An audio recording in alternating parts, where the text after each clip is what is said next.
Welcome to the Entura Effect, the podcast diving into the core details of managing and designing energy and water projects worldwide. Join us as we unpack the expertise and innovation at Entura, shaping a sustainable energy future.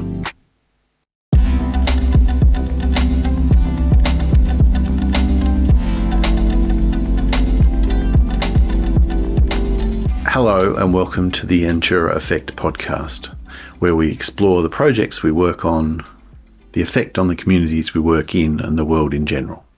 Today we're talking to Eli Pharaoh, an engineer in our hydropower and headworks team. Eli will talk to us about his work on the Trevallyn trash rack replacement. Welcome, Eli, to the Entura Effect. Just start telling us a little bit about yourself and what's drawn you to hydropower. When I was at uni, we did a field trip down to the Gordon Power Station, and I really enjoyed that. And it took me a little while in my career to get to hydro, but it was something that was always on my mind through the first few years of my career, that hydropower and Hydro Tasmania was somewhere that I wanted to end up. So you said that Hydro Tasmania wasn't the first step on your career ladder. Where have you worked before, and what skills and experiences have you brought with you to hydro? Before starting Entura, I spent approximately 5 years working in consulting, industrial consulting around Hobart. A lot of that time was spent on site, so I was working at the Cadbury chocolate factory for a year or so, and then I worked at the zinc works for a couple of years doing major outages. And then I moved into working in a design house in Hobart doing design for bulk materials handling and port infrastructure.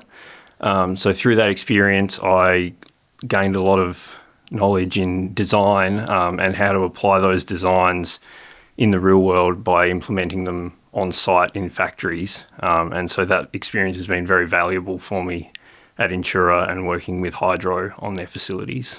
Great. And the project we want to talk about today, the Trevallyn trash rack, is an example of taking a design into the physical world and getting it installed. Maybe talk us through that a little bit. So the process for that was Hydro approached us to design a new trash rack to replace the ageing one at Trevallyn Station.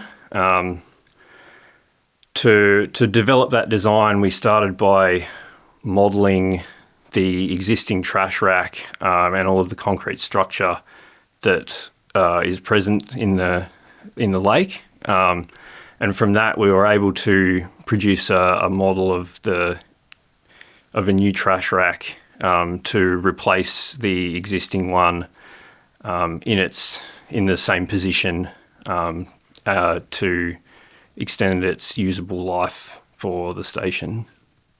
And maybe just for the uninitiated, let's talk about what a trash rack does and where it's situated in the hydro scheme. So the trash rack is essentially the first line of defence for the power station. It sits usually at the bottom of the lake, either at the dam or at a separate structure.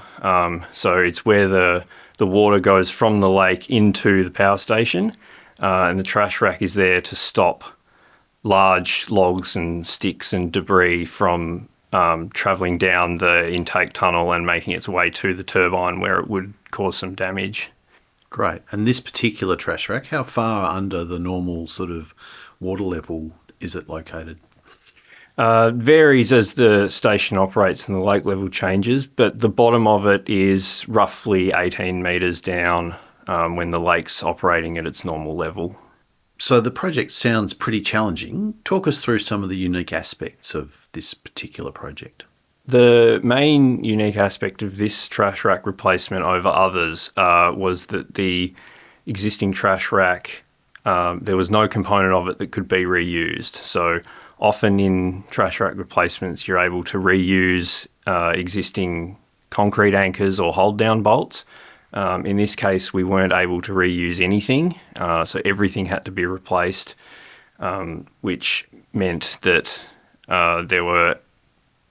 we were unable to just unbolt existing components and rebolt new ones on. Everything had to be new in a new location, which is unusual for trash rack replacements, particularly in Hydro Tasmania's fleet. So why is this installation particularly unusual? So when this trash rack was installed in the 60s, the steel structure was cast directly into the concrete rather than using hold-down bolts, which means we had to cut out existing beams and leave small embedded sections in the concrete, which both made it impossible to reuse any of the existing fixings and also prevented us from putting new fastenings or concrete anchors in the locations that those existing beam stubs were remaining in the concrete. And all this cutting out and removing is all happening underwater? Yeah, so we had a team of commercial divers working on the project who completed all of the site works. So everything was done with the lake at normal operating level. And for a large portion of that outage, of that work, the station remained in service in some capacity. I would have thought that normally we would just drain the lake. Why didn't we do that in this instance? Lake Trevallyn is used by a large number of stakeholders. It's particularly important to Taswater, as Launceston's drinking water supply comes directly from Lake Trevallyn. There's also a lot of houses in the vicinity who look out over the lake, and it sees a lot of recreational use. So it's important that the lake remained accessible for everyone who uses it, including Hydro Tasmania, to be able to continue to generate electricity for Launceston during the installation of the trash rack. There was a bit of work to do to make sure that the divers could work safely, and talk us through sort of the operational arrangements for keeping them safe while they're doing this quite heavy work underwater. From a perspective of having the station operating while the divers are working in the water, the station runs at reduced capacity. So in this case, we shut down 3 of the 4 turbines in the station, which drastically reduced the flow of water through the trash rack while the divers are working. The trash rack itself, while they're working, will prevent them from being taken in and sucked into the power station. And in fact, the divers prefer having the station operating a little bit because it allows for sediment to be carried away from where they're working, and it drastically increases their visibility, which makes it much safer for them to do their job. So talk us through the design process that you brought to this project. The main aspect of the design that needed to be accounted for was being able to replace or install the majority of the new trash rack while the old one stayed in place. That was the biggest challenge of this, which is what allowed the station to remain operational for a large portion of the install. So to achieve that, we essentially installed a large frame around the opening of the trash rack, which is, again, an unusual design for a trash rack, where we installed a large frame around the outside, which facilitated a faster transition from the old trash rack to the new trash rack. It allowed for the new panels to be installed onto existing steel plinths that were part of the large frame that we'd installed, whereas historically trash racks would have been replaced by bolting those screen panels or the beams directly to the concrete. But by doing the work to install the large frame first, we didn't have to spend lots of time doing underwater surveying and alignment of those beams during the transition period between the 2 trash racks. I mean, essentially you've got the designers from 60 years ago to thank for the difficulty of this particular work, but you've done the designers for 70 years' time, when this trash rack needs replacing again, a favour by putting this rack in place. Yeah, so it will facilitate a similar style of replacement next time. Most importantly for the next designer is we've now installed reusable anchor bolts into the concrete, so they won't have to go through the same design hurdles of designing a frame to facilitate new anchors. They'll be able to reuse the anchors that we installed this time around. And so then moving from that design piece to the installation piece, talk us through how you've worked with the dive team to map out the installation process. So the divers had a lot of input into the project the whole way through. We spoke to them very early on about doing the job and asked them what features or what aspects they would like in the design to make their job as easy as possible. So they were heavily involved the whole way through, and they heavily guided us in the design phase to facilitate the installation with the lake full. You've come up with a nice design. It's got some pretty, some particular technical requirements that need to be met during installation. How do you make sure that those things happen when you're on the surface, they're underwater doing the work? How does that work?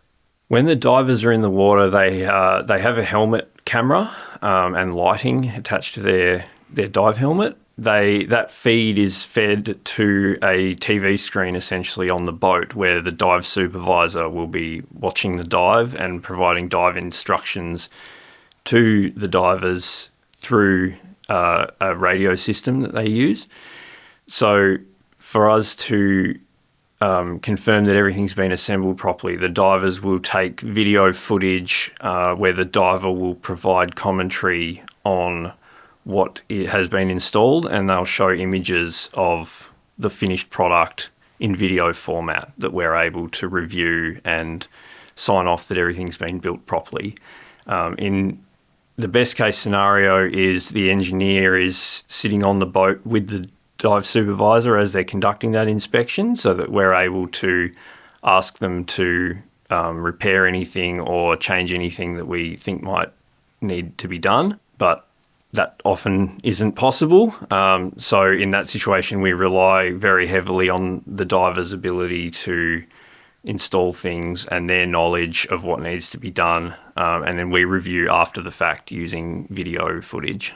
And maybe talk us through specific examples of how the divers have worked in a way that's transparent and can provide you with the validation that you need.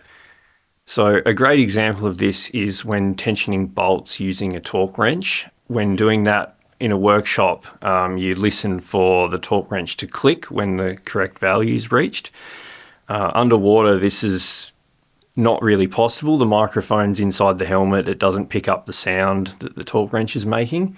So in that case, as the diver's tensioning the bolt, they're able to feel the click through the handle of the torque wrench, and so they will say click to the camera to indicate that the torque wrench has shown the correct value. So how did you make sure that your design was going to allow for the installation of the frame while the existing trash rack was in service, and then the removal of that trash rack? So we started by taking as many drawings as we could find of the existing trash rack and the concrete structure, and we produced a 3D model of all of the existing equipment. That allowed us to then also build the new trash rack in the same 3D model, which means we could build it around all of the existing structure. It gave us some clarity on where all of the existing cast-in elements in the concrete were, and areas that we needed to avoid with concrete anchors. That also, the 3D model also allowed us to check that the gaps between all the bars and any components in the trash rack were the correct size, so they wouldn't let large debris through. The 3D model also proved to be invaluable with explaining to the divers how to install everything. Historically, the divers have not been provided with any 3D models for trash racks. And so this was really great for them to be able to see in 3D how everything would go together before they get underwater. And they didn't have to try and interpret everything from 2D drawings. We were able to give them pictures out of the model and guidance using annotated photos and screenshots from the model, which really helped them install everything underwater. And so the guide that you prepared for the installation process, that was a collaborative effort between you and the divers? Yeah, we sat down for we had quite a few workshops where we would sit down and we would work through the process of how to put everything together. And then they would provide a lot of information as to what they could physically do underwater. Obviously, they're very limited in what they can actually achieve, mostly because there's only ever one diver in the water unless there's an emergency. So where you would normally have lots of people working on a structure like this, if you were building it in the dry, everything for divers has to be designed around only one person ever being present to actually put anything together underwater. So what sorts of things are they trying to do underwater to put this together? They do everything that you would do on dry land, except where we would normally have different people doing surveying or welding or assembly. We ask the divers to do all of it. So they're able to do all of those aspects of construction, except they do it all underwater and on their own. Wow. So they're measuring, they're drilling, they're all of those things? Yeah, everything that you would do on dry land, they're able to do underwater with almost the same result. So we've talked a lot about the complexities of the divers working underwater. How does your design simplify that process? By using the big frame idea and installing the actual trash rack screen as large panels that were mostly pre-assembled, we were able to reduce the number of bolted connections that the divers need to make from around 250 bolts down to about 32 in the final stage of assembly, which drastically reduces the amount of time that they have to spend underwater, which increases the safety for them on the job, as well as obviously makes the job faster and more efficient for Hydro as a client. Often we talk about optimization in engineering design. Talk us through some of the criteria that you used to optimize your design in this case. So the main design optimization was to reduce the length of the full station outage at the end of the installation. To do that, we established the largest crane that we could fit on the crane pad next to the intake building. And we designed the trash rack to be installed in the largest possible pieces based on the heaviest object that crane could lift. That was how we were able to install the final components of the trash rack in large frames and really reduce that number of bolted connections. Right, so it all sort of flowed from that one key constraint, which was how long is it going to take? How much lost production are we going to have? And it all flowed from there. That's correct, yes. So the trash rack you've designed is going to be there for hopefully 75 years. But we know that the lake's pretty dynamic. There can be some big objects come down the lake during floods, etc. Are there advantages to the way you've designed this which would allow for replacement of damaged pieces of the trash rack? So in much the same way that the trash rack was installed in large components quite quickly, that also means that components can be replaced quite quickly as well. So where a normal trash rack repair would involve removing a large number of bolts underwater and removing individual pieces, and it would involve quite a lot of disassembly to get damaged components out. This new design, they're able to remove a large component very quickly, which can then either be repaired on land where it's much easier to get access and to do the work, and then the component lifted back in, or a replacement component can be made ready, and then they would be able to remove the old damaged component and install the new one very quickly. So it sounds like the job has been like a long time from beginning to end. How did you feel when the diver came to the surface the last time and it was done? It was actually quite anticlimactic. I received a photo on a Sunday afternoon from the divers about the first large panel being installed, first of 8. And then on Tuesday morning, I received a text message to say that it was all done and the job was finished, which is excellent news because it means that the job had gone very smoothly and everything had worked, but also quite an anticlimactic ending to what has been a 3-year project for me. Yeah, I really feel like we need orchestras and sunsets and things like that for some of these projects because they're so significant. Is it correct to say that this it was a proud moment for you? Yes, I am proud of the job that I did on this and the work that Entura and myself provided to the job. And it was really nice to have an appreciative client as well.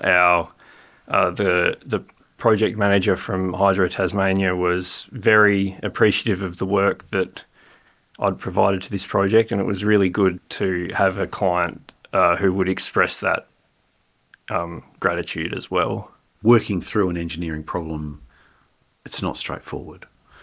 So that being the case, and obviously you've learnt a lot through this process, how would you approach the difficult times during a design in future projects?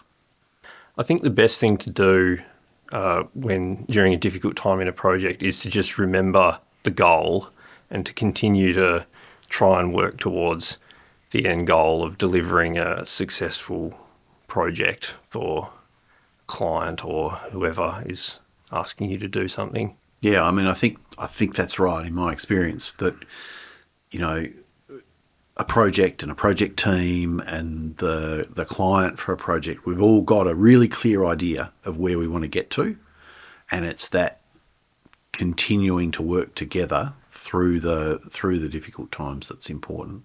So it sounds like there are a lot of aspects of this project that went well. What for you were the highlights that you'll definitely try to carry forward into future projects?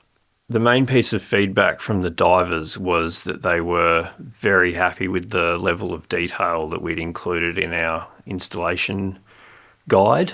So that's definitely something that I would take forward into future projects with divers, is to be very clear and provide lots of guidance on how to assemble these items underwater. Mm-hmm. And do you think that's a step up from the normal practice of writing instructions for a workshop, for instance? I think we definitely included more detail than we would normally include for workshop assembly. And based on feedback from the divers, we included a lot more information and a lot more guidance than they would normally receive for even diving projects.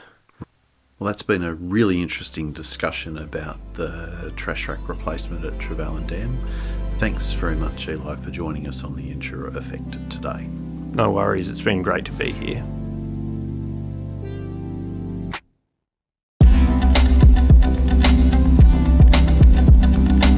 Thank you for tuning in to the Entura Effect. We hope you've enjoyed exploring the details of energy and water projects with Entura's experts.